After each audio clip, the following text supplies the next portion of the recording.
4월 8일 날 계약금이 약 한 40억 정도 나왔는데 제가 대충 계산해 보니까 뭐 100 몇십억의 청구권이 소멸되는 거예요. 회원들이 낸 돈은 100 몇십억을 냈는데 회원들이 이제 계약을 하게 되면 본인들이 찾아가는 돈은 이제 40억밖에 못 찾아가는 이런 상태가 된 겁니다. 특히 그 저희 회사 같은 경우에 표준약관 쓰기 전에는 그 예를 들어서 170만 원을 낸 사람이 계약금이 아마 20만 원 정도밖에 안 될 겁니다. 그럼 150만 원이 없어지는 거예요. 예. 그러면 지금 이 사태가 심각한 사태로 발생을 하니까 회원들은 엄청나게 그 손실을 보면서도 그 돈이라도 찾겠다라는 이런 입장이 계속 확산이 된 겁니다. 그때. 지금 현재는 잠정적으로 계산했을 땐 약 한 15% 정도가 계약 또는 그 통장 인출을 막아놓은 상태입니다. 왜 통장 인출을 막았냐면은 계약금이 없는 경우에는 아니면 예를 들어서 아까 말씀드렸듯이 170만 원 냈는데 20만 원밖에 찾아갈 게 없는 사람들은 그냥 통장을 막아놓고 이제 기다리는 거죠. 이 사태에 대해서. 방송이 계속 나가면 회원들은 계약을 할 거고 그만큼 손실이 계속 발생할 거고 거꾸로 지금 회사의 그 최대 주주는 사건 일으킨 장본인인데도 불구하고 이익을 본다. 이거 참 묘한 논리네요. 예, 아이러니한 이런 일이 발생한 겁니다. 그래서 그거를 좀 자제해달라고 부탁을 했고 다행히 그때 이제 검찰에서 엠바고가 걸려가지고 더 이상 방송 기사가 이제 안 나가는 상황이 됐습니다. 그래서 지금까지 왔는데 저 나름대로는 이제 회원이기 떠나가지고 대표이사니까 오너한테 재산을 환원하라고 요청을 했어요. 그리고 이제 경영 합리화 방안을 내놔라. 그때부터 저하고 이제 완전히 상극이 된 겁니다. 재산 환원에 대해서 법적 근거는요? 어떤 면을 가지고 이제 환원을 하라. 지금 도의적인 말씀을 하신 겁니까? 아니면은 도의적인 얘기죠. 도의적으로. 예, 그렇게 왜냐면 이 사건을 일으켰으니까. 그다음 본인도 뭐 자기 개인 회사에서 이렇게 받아가는 게 무슨 문제냐. 뭐 내부자 거래는 뭐 주주가 문제를 제기할 수 있는 것이지 어느 누구 주장할 수 없다. 근데 법인도 보면은 그 법인의 이익을 대표나 이런 사람들은 지켜야 할 권리가 있거든요. 근데 개인 업체에다가 75%라고 하지만 75% 외에도 75%라는 것도 저희 이번에 처음 알았어요. 우리 사원들은 대부분 다 장의개발이 또 회원들도 다 장의개발이 그 회사 한 회사로 알고 있습니다. 전부 다. 개인 업체라고 생각하는 사람이 아마 거의 없는 걸로 알고 있습니다. 저도 그 정도의 비율이 나가는 걸 처음 알았고, 근데 그거 외에 검찰에 가서 얘기 들은 거는 우리 사무실 임대료는 또 법인이 줬어요. 그 다음에 차량도 운영하는 차량도 법인이 줬습니다. 개인한테 사무실에 대한 거, 개인 차량에 대해서.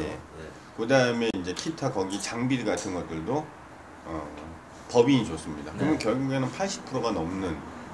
그리고 또 검찰에서 더 충격적인 거는 그 나머지 25%도 다 입금이 안 됐다는 겁니다. 법인으로. 그게 이제 이 사건의 전체 취지예요. 그래서 지금도 제일 좋은 방법은 이 문제를 일으킨 사람이 돈을 내놓는 것이 제일 좋은 방법입니다. 그렇죠. 근데 지금 검찰에서 나온 그 기소 내용은 지금 약 한 249억 정도가 1차로 나왔어요. 그 형에 대한 것만. 동생이 이제 횡령의 주체로 돼 있는데. 그러면 그 금액이 더 늘어난다고 볼 수 있고, 그 다음에 또 지금 국세청 조사가 또 바로 나오게 돼 있습니다. 횡령일 경우에는. 그러면 지금 검찰 조사한 건 3년치만 했습니다. 원래는 그 5년까지 할 수 있는데 그 양이 방대하고 그러다 보니까 기소일자도 짧고 그러다 보니까 아마 3년치만 한 걸로 알고 있습니다. 근데 그걸 5년까지 하게 된다면 그 금액은 이제 기하급수적으로 늘어난다고 봐야 되겠죠. 횡령 금액이. 최초롱 회장이 이번에 이제 그 검찰에서 이제 했던 이야기, 이게 수사 내용이니까 얘기를. 뭐 괜찮아요. 말씀하십시오. 그 본인이 65%가 된다고 그랬거든요. 원가가. 원가가 65% 된다면은 회사의 돈은 35% 나오니까. 아니요, 65%가 남아 있어야 된다는 얘기죠. 거꾸로 논리로 하면. 그렇죠. 예. 근데 지금 현재 3천억이 넘거든요. 총 이해수 받은 것이.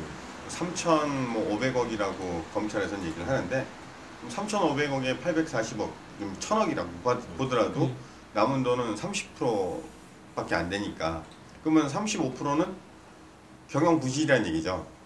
경영 부실이라면은 본인이 이득을 보는 부분이 발생했거나 이런 부분이 있으면 자기가 환수를 다 당해야죠. 그거는 거꾸로. 그게 이제 여기에 가장 큰 맹점이 아니겠나 싶어요. 예를 들어서 본인 입으로 65%가 된다고 얘기했으니까. 그러니까 가장 중요한 것은 저희들 생각은 그래요. 우리 소비자단체 입장에서는 65%가 원가다, 뭐 70%가 원가다 이런 개념을 떠나서 실질적으로 그 소비자들이 원하는 것은 의전 아니겠습니까? 돌아가셨을 때 사후 문제에 관련해서 의전 행사를 치를 수 있냐 없냐 라는 부분으로 사실은 생각하는 부분들이 소비자의 가장 큰 원함, 바람 이렇게 생각을 하시면 맞는 것 같고요. 그런데 이제 그 지금 현재 최철용 회장은 검찰에 가서는 실질적으로 뭐 65%가 원가고 나머지 이제는 뭐 운영비 기타 이런 재반 비용들 들어가서 사실은 내가 횡령할 금액이 없다.